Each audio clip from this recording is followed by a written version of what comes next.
Sir एक बात बता रहा हूँ, रिकॉर्ड कर लीजिए। सब रिकॉर्ड हो रहा है। गौतम कृष्णा कभी झूठ नहीं बोलता है, अगर आज भी बोल रहा है तो सेना ठोक के बोलता है। जो बोलूंगा वो सच ही बोलूंगा, सच के अलावा कुछ नहीं बोलूंगा सर। मैं आपका छूटना चाहिए ना ना ना ना, माइक तो जो हाँ, इसको आवाज रखिए कैसे सर से। पहुंचेगी? हाँ पहुंचाना है, माइक को संभालिए सर। जी। और मैं कह रहा हूँ झूठ गौतम कृष्ण नहीं बोलता है। यहाँ मेरे साथी लोग हैं या तो जूनियर लोग हैं। पटना यूनिवर्सिटी का मैं स्टूडेंट रहा हूँ इस विद्या नगरी में, और जहाँ से मैंने विद्या का पठन पाठन किया हूँ, वहाँ खड़ा होकर के अगर झूठ बोलूंगा तो शायद इस पर लाज लगेगा। इसको लगेगा कि आपने कैसे आदमी को पैदा किया है। इन संस्थानों ने मुझे, गौतम कृष्ण पॉलिटिकल साइंस ने पैदा किया है। गौतम कृष्ण झूठ नहीं बोल सकता। और गंगा घाट के किनारे पे है, गंगा माता के किनारे हम लोग हैं। जब मैं पटना पढ़ने आया तो मेरी माँ, जो पढ़ी लिखी तो नहीं है, गृहिणी है, समानश्री है। पिताजी 3 महीना पहले मेरे पिताजी गुजर गए, स्वर्गवासी हो गए। माँ मेरे जीवित है। उन्होंने कहा कि पटना जब मैं आया था तो उन्होंने कहा कि बेटा बगल में गंगा माई बहे छी, जहाँ पे गोर लगली है, गोर लगली है, मनोकामना सब पूरा है, जल्दी नौकरी ही तो उस गंगा किनारे पे और उस माँ का जो सिखाया हुआ संस्कार था कि माँ गंगा माँ को प्रणाम कर लेना, वो आपको जल्दी नौकरी दे देगी, सफल कर देगी, वहाँ तो मैं झूठ बोलूंगा।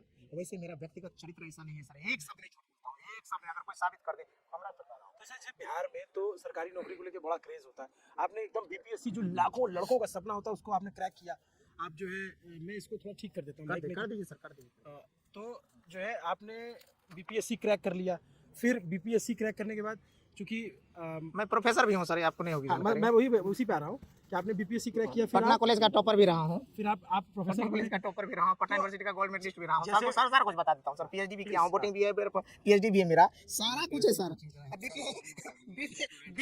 स्टूडेंट सब है सर। बीपीएससी और यूपीएससी के लिए मैं कोचिंग भी चलाया हूँ पटना यूनिवर्सिटी के जस्ट सामने में, टॉपर्स भी हूँ मेरा। और मेरा कम से कम एक क्या कहता है, लगभग 50-60 स्टूडेंट जो है वो बीडीओ, सीओ, एसडीओ, डीएसपी बना है सर, क्लासरूम स्टूडेंट। मैं सवाल दूसरा पूछ रहा हूँ जी जी कि आपने सरकारी नौकरी मिल गई और आपने छोड़ दिया, तो माताजी ने मना नहीं किया कि यार क्या कर रहे हो, इतनी बड़ी मुश्किल से सरकारी नौकरी का आशीर्वाद दिलाए थे? ये तो मैं सैल्यूट करता हूँ अपनी माँ को, अपने परिवार के, कि उन लोगों ने कहा कि अगर तुम्हारी जैसी इच्छा है वैसे तुम जियो।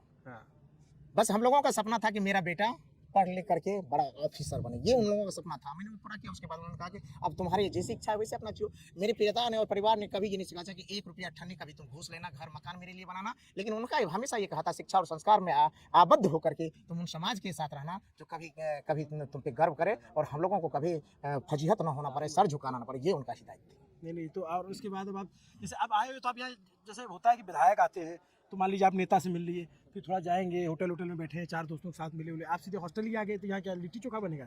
सर लिट्टी चोखा का तो अभी तो कोई निमंत्रण दिया नहीं। यही लोग हैं सीनियर हमारे, गौतम आनंद जी हैं, सर नेता है, सब नहीं छोटे भाई है।